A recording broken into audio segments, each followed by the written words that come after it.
Hello, everybody. Welcome to Picks or Players, a NFL Dynasty Fantasy Football podcast with some betting stuff as well. And today, I'm going to be going over the whole game by game slate and talking about my opinions on certain players in the games and giving out some bets as well. So to start, we'll go over the Thursday night football game, which is the Houston Texans against the New York Jets in New York. Um, to kind of go over the Houston offense for a little bit, uh, they're not going to have Stephon Diggs and Nico Collins, obviously, since those guys are on IR. And Tank Dell will probably be the main wide receiver one, of course. But outside of that, it's going to be, who's guessing game between Robert Woods, Xavier Hutchinson, and John Mechie between who will have the most receiving yards between those three.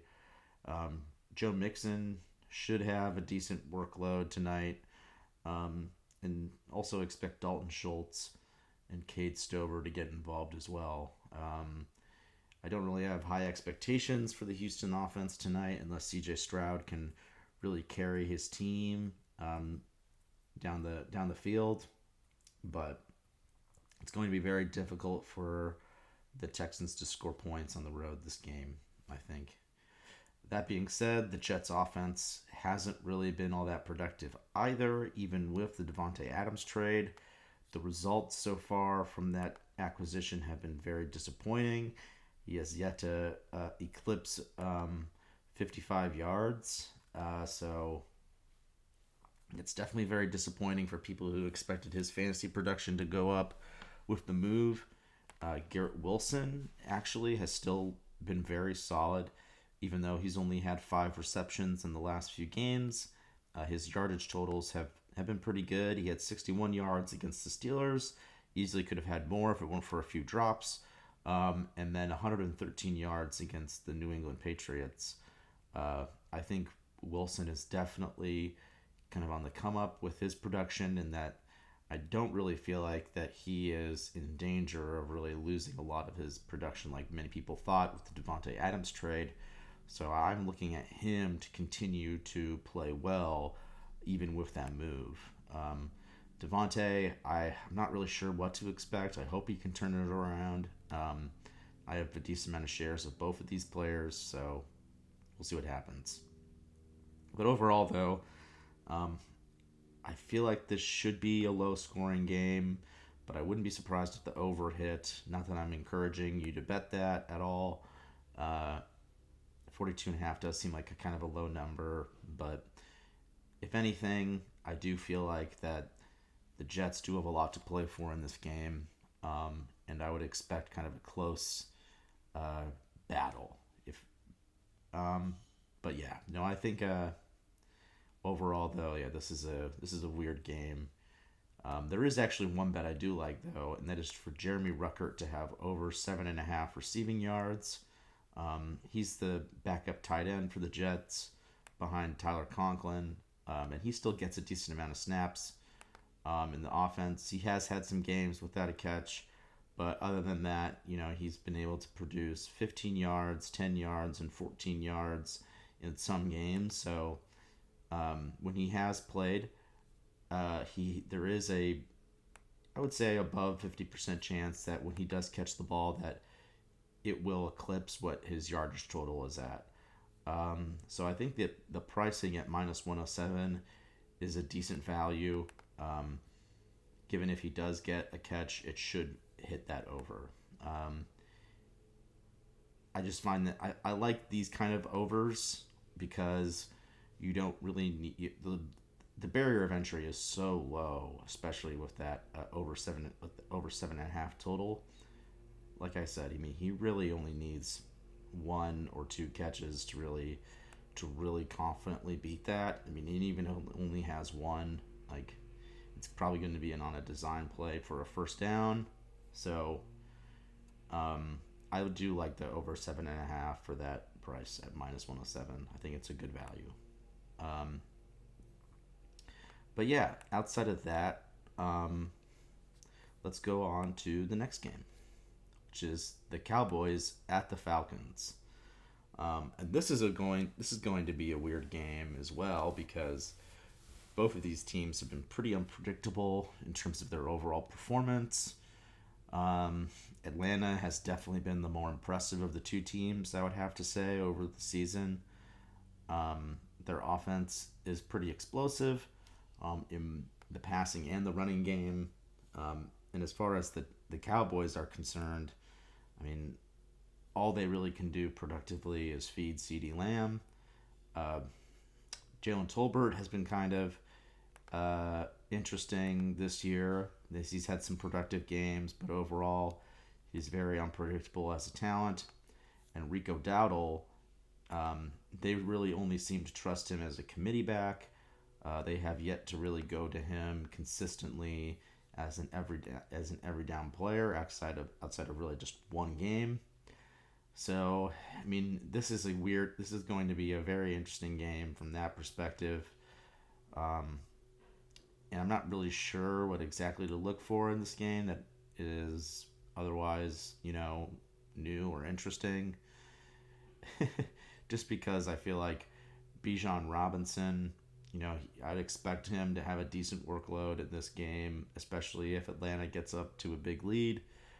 But you never really know. It could be also a shootout where London and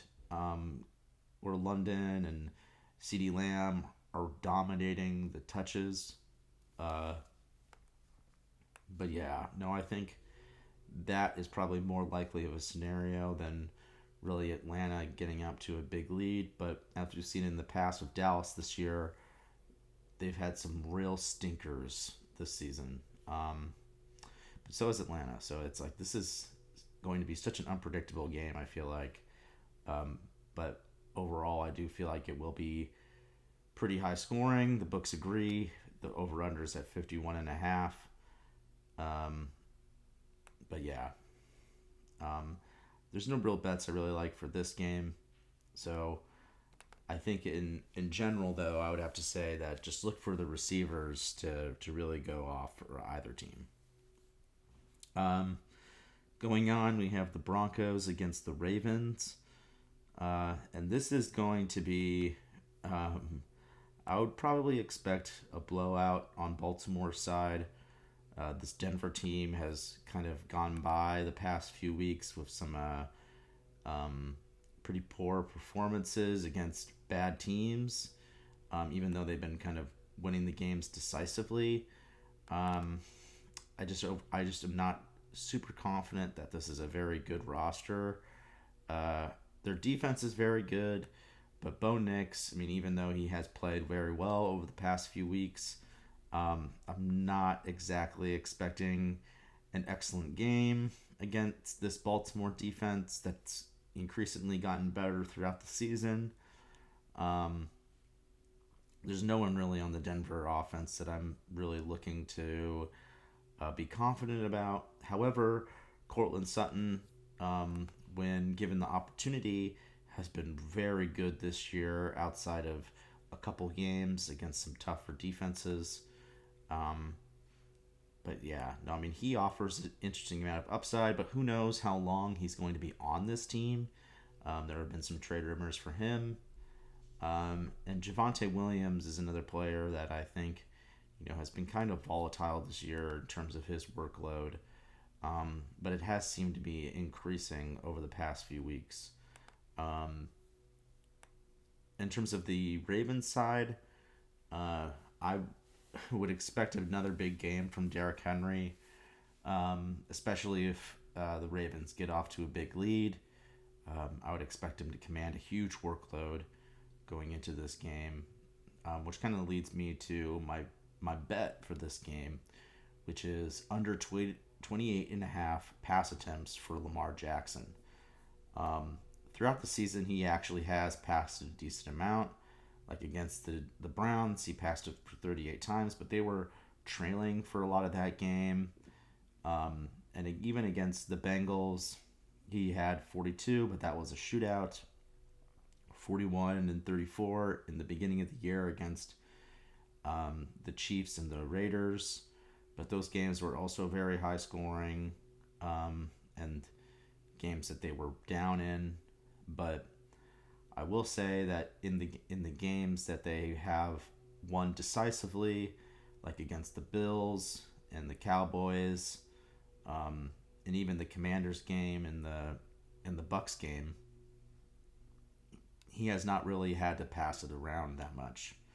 So in a game that I expect the Ravens to dominate, I do think I do think that Lamar Jackson will not have to throw it around a lot, and that they'll rely on Derrick Henry.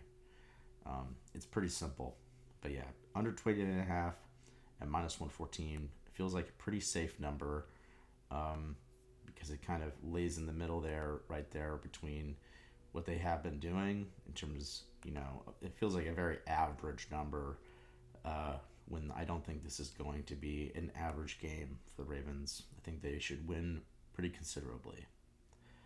Moving off of that, we have the Dolphins and the Bills. The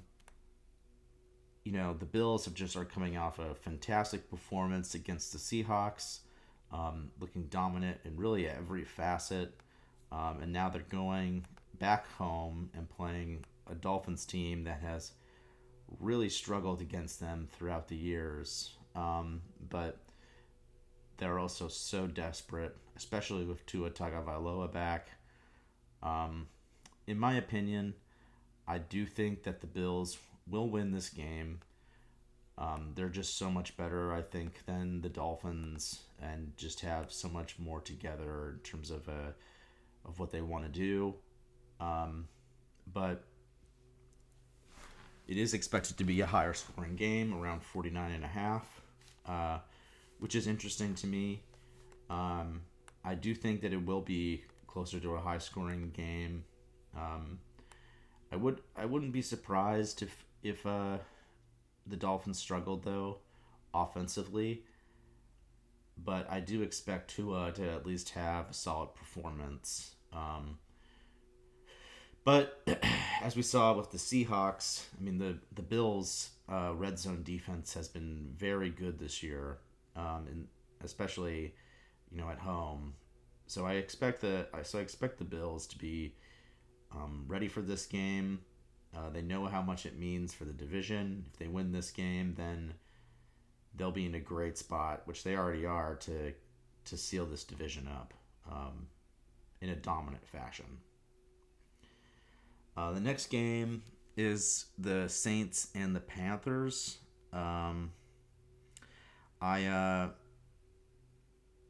This is going to be probably one of the weirdest games of the slate, I think, for fantasy. It's very hard to really kind of get a read on what's going on right now, but I do expect Chris Olave to be back for the Saints, and maybe even Derek Carr. That is also a possibility for Derek Carr to be back. Let me just double check on that to be sure. Yeah, no, he is set to start after missing the last 3 games, which is huge for them because the Saints have looked really good. In the early part of the year when Derek Carr was healthy, and he was playing some of the best quarterback in the NFL. But yeah, no, Carolina, I do think this could be a trap spot for the Saints just because of how many guys they were getting back. They could be a little rusty, could be maybe not as ready for the game. And even though Carolina has looked horrible against basically everybody over the past few weeks, at some point I expect them to get up because they do have more talent than I think their level of play has shown. At least I would hope. So I expect this to be a more low-scoring game for the Saints and the Panthers.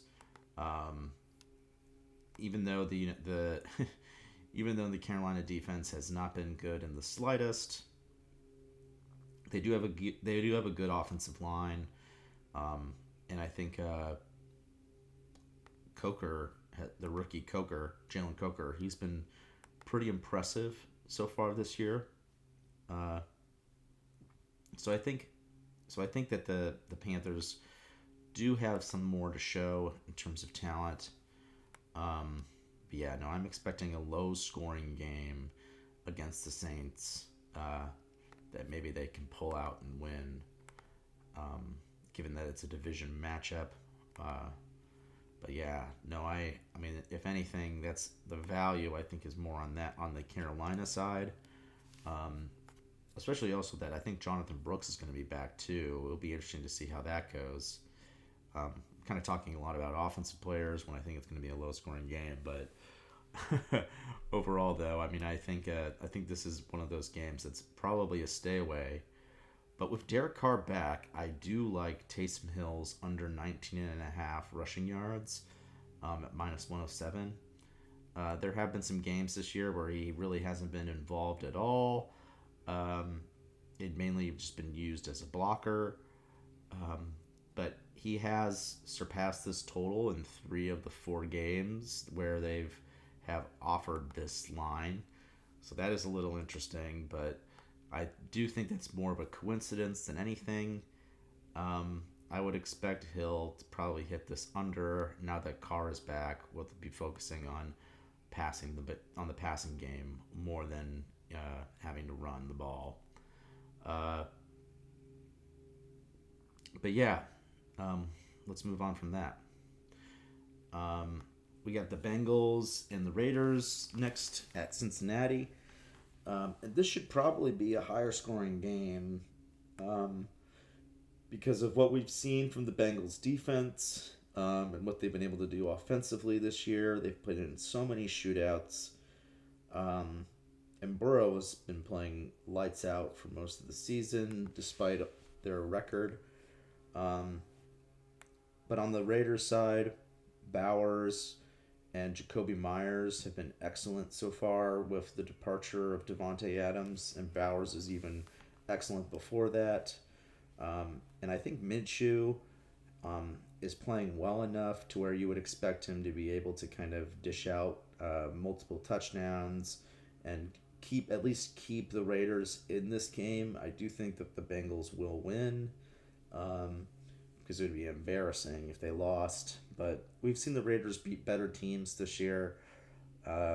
They should be able to move the ball against this Bengals defense. I expect it to be a high-scoring game, and I'm looking at the Raiders pieces specifically for fantasy because they'll be passing a lot because of how down they'll probably be. And another guy, Chase Brown. I'm very interested to see how he continues to perform as well. And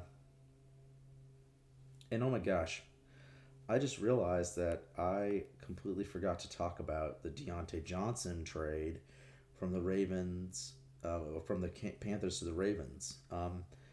Yeah, no, they didn't really list any props up for him. So it kind of just skipped my mind, but yeah, Deontay Johnson's another player I'm looking at for the Ravens. I want to see how utilized he is. It probably will be a slow week for him, given that he's just into the new offense. But I also don't really expect him to be the best player the rest of the season because of just how the Ravens' pass catchers are usually divvied up in that offense. It's going to be kind of confusing week to week, I feel like, and very volatile. But yeah, Deontay is a guy that I'm a little concerned about. So if he has a big game, though, then maybe I'll feel a lot more confident. But yeah, let's move on from that. I just wanted to talk about Deontay really quick there because that was something I wanted to bring up when we talked about the Ravens, and I forgot, unfortunately. But there, we'll have a little Deontay segment right there just for him. But yeah, next we got the Chargers and the Browns. The Chargers are only minus 1.5 point favorites in this game in Cleveland. To be honest with you, I think they should be higher. The Chargers defense has been very impressive this year, and Justin Herbert's been honestly playing really well this season. They're starting to really figure out their offense, especially since J.K. Dobbins and Lad McConkey have been such breakout players for them. Um, but maybe, their offense will be a little stifled this week against Cleveland, and this may be a little bit more of a Big Ten showdown type of game um, that probably Jim Harbaugh is very excited to play with. But the Browns' offense looked a lot more explosive last week with Jameis Winston under helm at QB, other than Deshaun Watson. I'd expect David Njoku to continue to dominate a lot of the touches in this offense, but also, Cedric Tillman and Jerry Jeudy have been very interesting as well. Elijah Moore, he's had some he's had some interesting games now the last few weeks that Amari Cooper's gone from this offense, so he's another name to kind of look out for. But yeah, Jerry Jeudy, Cedric Tillman, and Elijah Moore have definitely had their upside unlocked a little bit over the past few games, especially now that Deshaun Watson's gone.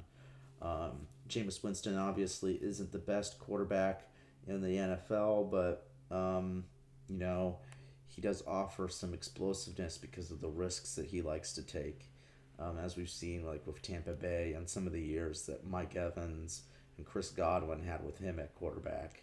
Um, but yeah, no, I'm very interested to see what this Browns team looks like for the rest of the year.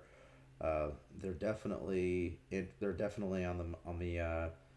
much more compelling now that Deshaun Watson is not starting. I mean, he was playing so bad that it really lowered the floor of this Browns team. Um, and even though the Chargers are playing well, and I expect them to win and cover this game, um, the Browns are just, I think, kind of. I mean, I wouldn't say they have a decent chance to save their season, but it wouldn't surprise me, especially with how they beat the Ravens. That, I mean, they do have a lot of talent on defense, so I mean, maybe this is a trap game for the Chargers and one that they may end up losing. But yeah, no, I'm very interested in the Browns, and but I do expect the Chargers to win and cover this game. Um, After that, let's talk about the Commanders at the Giants.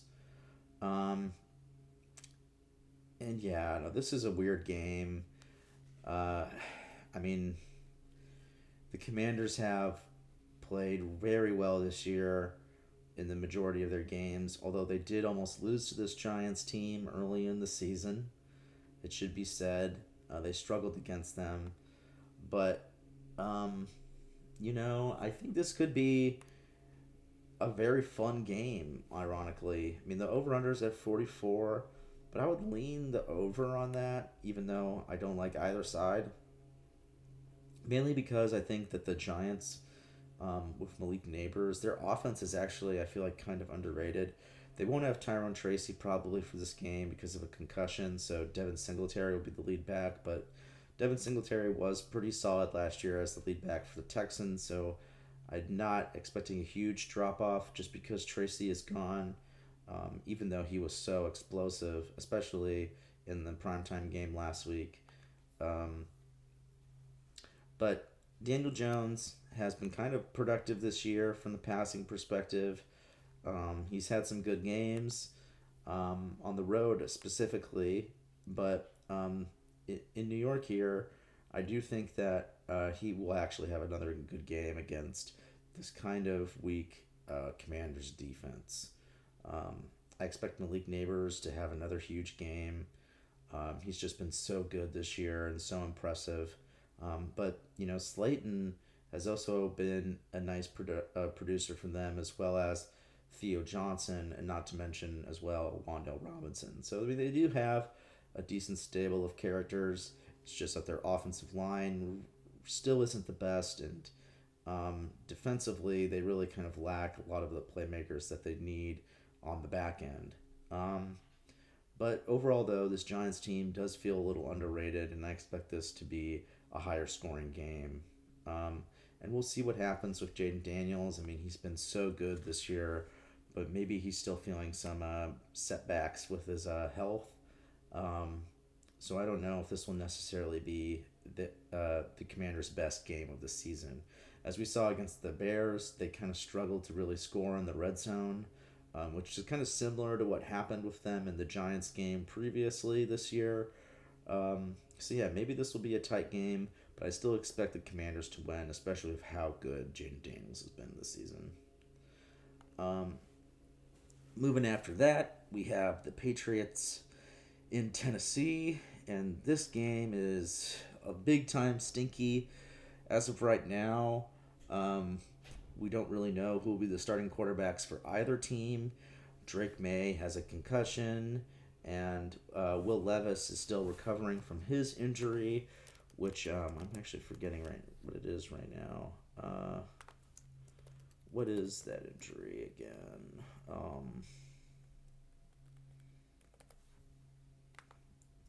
It's a shoulder injury.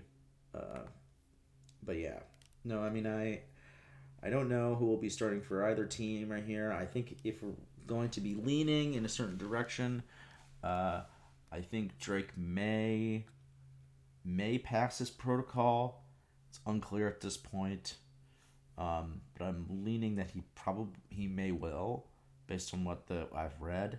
And Will Levis, I think that he probably will not play, and that Mason Rudolph will continue to start for the time being, especially now that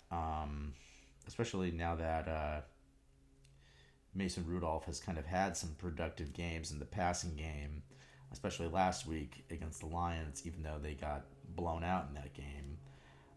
He did lead some interest. He did lead to some good drives down the field, even though he had some horrendous mistakes in that game as well. But regardless, I think this could be a low key, high scoring game. Um, Over 38 and a half, perhaps. I probably won't be taking it, but I would, if especially if May starts, I think the Patriots could easily win this game. Um, and so I would expect good offensive performances from their players. Um, Moving on from that, we got the Bears in Arizona. Now, this is going to be a head scratcher. The Bears have been such a confusing and frustrating team to watch this season. They're so talented, especially offensively. Their defense has been one of the best units in the NFL this season. But they could easily still go on the road here in Arizona and lay down a goose egg. They've been that inconsistent. Their coaching has been all over the place. And it does feel like that this past victory could leave a stain in the locker room, especially with what they've had going on behind the scenes and in the media. There's been a lot of finger pointing. There's been a lot of people complaining, a lot of players voicing their frustrations, people calling each other out in the press. It's just not a good look and not the type of vibes you want to be going in to, a game that both of these teams are going to want to win. Arizona is currently tied for the division lead in the NFC West. So if they were to win this game, they could potentially be in first place, given how the Niners are currently on their bye week and the Seahawks play the Rams. So if the Seahawks do lose to the Rams, then if Arizona wins, they would have a sole lead for the division, which would be massive for them, especially for where they hope to go this year. I think that Arizona is a team that's potentially on the rise, even though they do have some big-time flaws in my mind. But I do think that the Bears and Cardinals, both of them are very desperate to win this game. The Bears, they need to win because they're just behind the pace in their division. Their division is so good that if they don't start winning games, it would be it'd be very hard for them to make the playoffs, just for how good the rest of their division is, and they still have yet to really play a lot of their division opponents. A lot of their division games are in the latter half of the season. So, I mean, if they lose a lot of those games moving forward and they lose this game, it could be a time for the Bears to maybe sell off some pieces, but who knows? That would be disappointing to see because I think everybody expected the Bears to make a big step forward this year, and in many ways they have, but it just hasn't necessarily been the most consistent product. But yeah, no, I think this will be a lower scoring game, especially with how good the Bears defense is. But Arizona's defense has been hit or miss at times this season. But I would expect them to kind of give Chicago some frustrations, especially since that they've had some issues lately with the coaching staff, and the players seem very frustrated. So I hope, for my Bears friends' sake, that that they figure it out and win this game. But I think it's a coin flip, and I would expect a lower scoring game. Moving after that, we got the Jags and the Eagles. The Eagles have started to look a lot better so far the last few weeks. They weren't all that impressive to begin the year, but now they're really starting to catch their stride as a football team, and they've had some great results over the past few weeks. The Jags, on the other hand, they are kind of a dumpster fire. They've had a lot of injuries so far this season, especially on offense, but Trevor Lawrence continues to be disappointing, and their defense has really struggled. I think a lot of people expected that to be a strength going into the season, especially with how much talent they've added on the pass rushing side, but it has not really led up to that. That being said, I wouldn't be surprised if Jacksonville stayed in this game, just because I do think the Eagles still have a lot to prove. But the Eagles do have great receiving weapons, and they've been very excellent and consistent to begin the year. Jalen Hurts has such great chemistry with A.J. Brown and Devonta Smith at this point. It's great that they have all those guys locked up for so long. And Barkley, I'd expect him to have a big game too. I feel like this is going to be a shootout. And who knows? Maybe the Jags still have a little bit left in the tank. Pun not intended, by the way. I just said they may not have much left in the tank, but they do have Tank Bigsby. Bing bing. But yeah, this is going to be a weird game, I feel like. But overall, Eagles should either completely blow them out of the water, or I feel like this is going to be a tight, frustrating game. I don't really expect it either way. I definitely don't expect a Jaguars blowout. That's definitely not going to happen. They don't have enough talent to really do that in my mind. But, it wouldn't shock me either if the Eagles kind of had a clunker this game. Moving on. We got the Lions and the Packers. And I should say, first, about the Jags. Christian Kirk is out for the rest of the season, so expect Parker Washington to get more touches. Moving on. Yeah, we got the Lions at the Packers. And with this team, or these teams, I should say, the Packers have been one of the more Jekyll and Hyde teams in the NFL this year, but they still have managed to win a lot of their games. And Detroit has just looked so dominant in many facets. Personally, I expect Detroit to win and maybe dominate this game. I don't know if it'll be high or low scoring, but I do think that they'll be able to move the ball. I'm expecting something like 28-20 or something like that. Like a decent win for the Lions on the road. Just because Love has not played as well so far this season as I've expected. Um, and I think the Packers, they their passing game is good, and they do have they do have pieces on defense, but um, they rely so much on their running game to be productive offensively, and I think that's a problem, mainly because it puts a lot of pressure on Love when you aren't throwing the ball a lot uh, to make the right decisions. And we've seen Jordan Love make some outstanding plays this year, but he's also made some very critical mistakes in some games. So he really hasn't been as excellent as he was last year.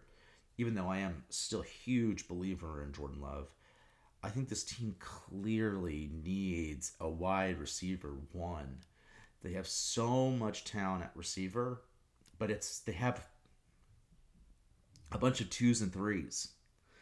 And I think it kind of limits the ceiling of this team when you don't have somebody that Jordan Love can completely rely upon.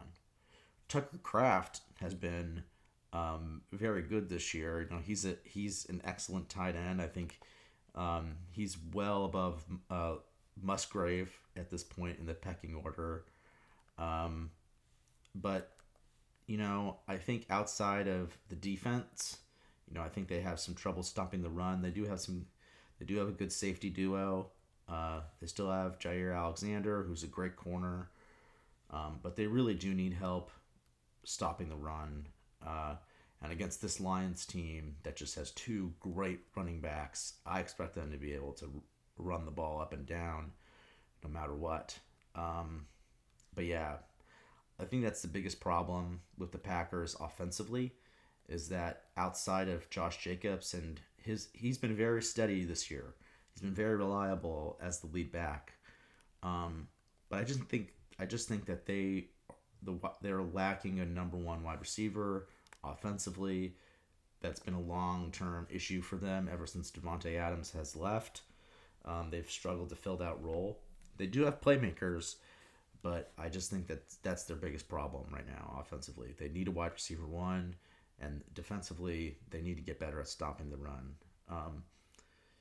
Those are their two biggest issues, and I think the Lions are going to really be able to kind of take them out, because even if Jair shuts down Amon-Ra St. Brown, the running game is just going to be too much to overcome in my mind.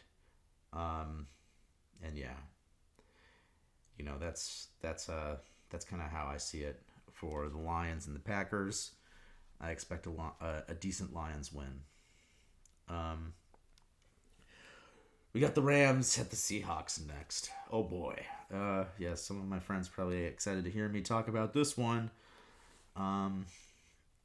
But yeah, we got the Rams coming off a huge victory on Thursday Night Football against the Minnesota Vikings.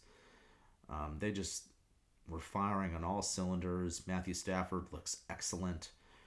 Kyren Williams has been dominant this year. And Puka and Kupp have just been, picking up right where they left off in the offense. Like they weren't even that hurt. So, I mean, it's hard to say that the Rams, they're going to come into Seattle and be able to score some points. The Seahawks defense has just been so inconsistent this season. They've looked great at times. They've looked horrible at times. Simply, they may just not have enough to be a great team. I think similar to the Packers in a way, the Seahawks have a lot of good pieces. It's Geno Smith has been excellent this year. You got a lot of great production out of DK. JSN, I feel like still needs to take a step forward, but he's even had good games this year. Lockett's a very good receiver, obviously still. Kenneth Walker, whenever he's able to be featured, has just been very explosive. But the offensive line play has been abysmal. And when you have a defense that you can't rely upon, it makes it so much harder for your offense to be consistent. Like we've seen the Seahawks offense be very explosive at times this year. They have great skill position players. DK Metcalf has had a phenomenal season whenever he's been healthy and not making stupid mistakes. But like outside of those fumbles, outside of that stuff, like DK's receiving production has been out of this world, and he's been so explosive. But they need to figure out how to make this more consistent, and that starts at stopping the run and preventing this Rams team from absolutely obliterating you with Kyren Williams. They have to be able to stop that. If they can do that, I think the Seahawks do have enough talent on the outside. With Rick Woolen and Witherspoon are very good corners still. I just think that our biggest problem, I should say, as a Seahawks fan, is stopping the run defensively. And if they can do that, then I think the Seahawks will have a chance to win this game. I mean, that's hopium speaking. I'm hoping. I want this Seahawks team to be good so bad. But who knows? I mean, but then at the end of the day, though, I can't confidently say that they will do those things. And I think the Rams will come into Seattle and they'll be looking to really move the ball down the field consistently. It's just a matter of the Seahawks can match that on their end. The Rams defense hasn't been perfect this year, but they are very young and hungry at times. Kind of like the Seahawks defense in some ways, but maybe with less, I guess, big names in terms of prospects. But I think both of these teams are interesting moving forward. But yeah, I don't know. It's tough to really give an objective take for this game. But I do think that the Seahawks will show up at least offensively. I think Geno Smith will have a good game. I'm maybe a little bit worried about Kenneth Walker and his consistency, but at the end of the day, though, I still expect a good game. It will be high scoring, and who knows who'll win. That's another coin flip game. Next, we got the Colts against the Vikings in Minnesota. With Joe Flacco under helm for the Indianapolis Colts. Now, one thing I will say, I expect the Colts offense to be much improved with Flacco under center. I think Josh Downs and Michael Pittman will be pretty good wide receivers for fantasy moving forward. And, for the Vikings, I mean, they've been pretty good in basically about every game from a fantasy perspective. Kevin O'Connell is just such a good offensive coordinator. TJ Hawkinson's going to be back. So, I mean, who knows? I mean, this could be a huge game offensively. I definitely expect there to be a lot of points. But I still think that Minnesota will win. I guess if I'm concerned about anything from Minnesota's end, it's that maybe that Sam Darnold hasn't necessarily been as productive over the past few weeks. He's definitely shown some weaknesses, even though I think he did look very good against. I think he looked very good against the Rams. He played very well, but at the end of the day, the Colts should be much improved with Flacco under center. They've been close to winning some games, but have kind of been they've kind of fallen by the wayside because of Anthony Richardson's mistakes as a young QB. So who knows? I mean, this will be a fun game, but I would expect the Vikings to be on top, and for there to be a lot of passing, a lot of passing. Maybe a huge game for Justin Jefferson, and maybe even Jonathan Taylor will have a good game coming. Now that he's had at least one game under his belt back. They definitely do want to run the ball a lot with him. So yeah, no, I think this will be a fun one for fantasy. Both of these teams I think should have pretty big numbers. And that's the Sunday night game. So we're moving on to Monday Night Football now, and the last game of the slate. We got the Bucks in Kansas City. Yeah, and this is a game that, I wish Mike Evans and Chris Godwin were available for, but they're not. So I'm expecting Baker Mayfield to have a lot of passing attempts. So I think Cade Otton could have another big game. I think, maybe one of these other receivers for the Bucks will show up, like Jalen McMillan. None of those guys really had huge weeks last week, but maybe one of them will. And I think McMillan is the one I feel the most confident about of the wide receivers. But I still expect that this duo of running backs with Rachaad White and Bucky Irvin will be very solid in this game. Especially if they're down, I think Rachaad White will probably get a lot of receptions.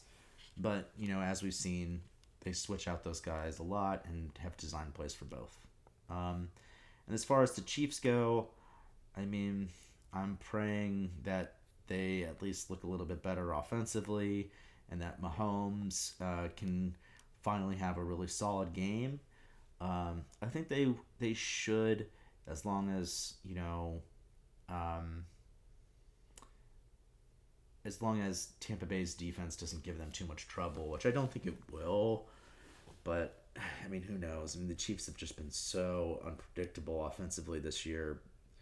Mahomes has just been very wishy-washy, and that kind of has left a lot to be desired for their receiving weapons as well. Kelsey's been wishy-washy, and Xavier Worthy hasn't necessarily been so consistent. They've had a lot of injuries, though, too, to be fair. And they've had to rely on a lot of, I don't want to say bad actors, for lack of a better term, but, they're guys that you probably shouldn't be relying on, to put it mildly. But yeah, no, I do expect the Chiefs to win this game, especially because the Bucks are so shorthanded offensively. I find it very difficult to see the Bucks really putting up a lot of points against this Chiefs defense. But, I think I would at least expect a lot of pass attempts for the Bucks, given that they probably will be down for the majority of this game.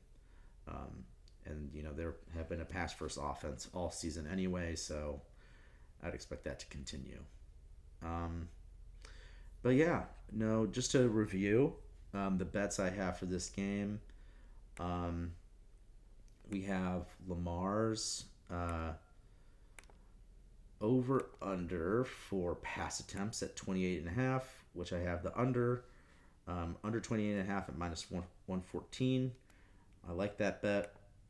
And then rush yards, I have Taysom Hill under 19.5 rushing yards at minus 107.